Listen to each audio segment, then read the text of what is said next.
Hey guys, I'm Lisa, welcome to my channel, and in this video we're going to talk through how to do feathers. So just look at this beautiful little saw-whet owl. This is a full real-time tutorial on my Patreon channel, so if you're wanting to give this one a go, jump over there. You get given the reference photo, line art, material list, everything you need to complete this one all by yourself. On Patreon there is also video instructions of how I've used my tablet to trace the outline from the reference photo, use tracing paper to transfer the image, and then get the outline onto the page to begin the tutorial.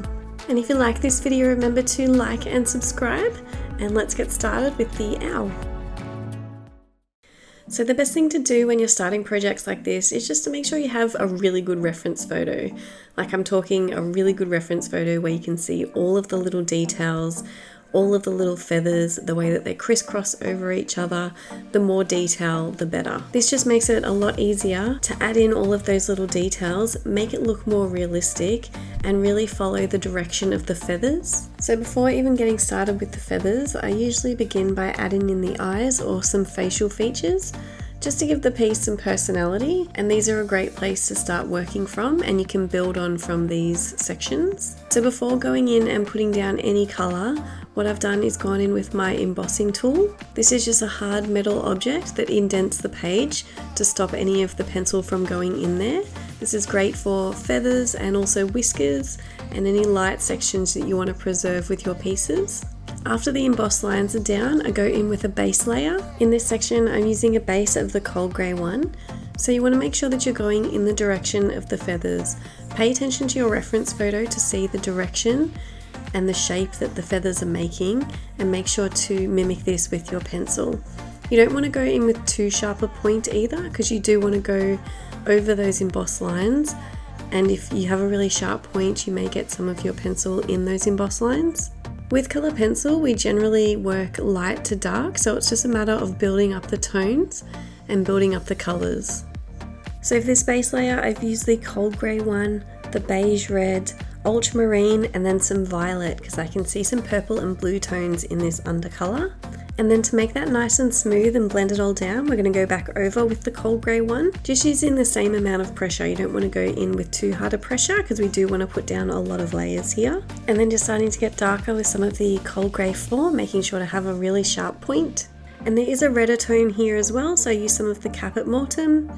And then finally going in with the black. Remember, every piece goes through an ugly phase, so you may be thinking, oh, it's not working out, or you're not happy with the progress, but you just need to push through and keep on going. It's best to break down your piece into little sections and just complete one section at a time. It makes it easier to follow your reference photo and stops you from getting confused of where you are.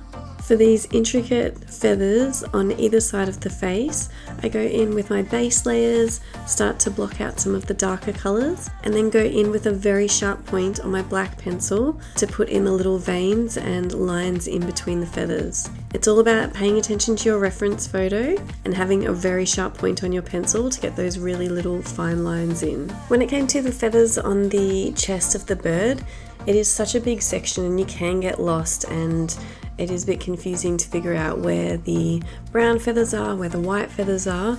So what I do is go through with a Caput Mortuum pencil and just block out where you can see all of those darker areas. And you can go over with your base layers in the lighter sections like we did earlier before, and then start to build up with the darker colours. But really mapping out these areas to start with makes it a whole lot easier as you go through to do the rest of the feathers. And this is what is so great about the full-time tutorial on Patreon, that we go through all of these sections step by step and you follow along in your own time. From all those little intricate feathers on the face and the body, the little bird feet, and then moving on to the moss and the branch. Check me out on Patreon if you'd like to give this one a go. But I hope that you like this video. Remember to like and subscribe. Keep drawing guys, and I'll see you in the next video. Bye.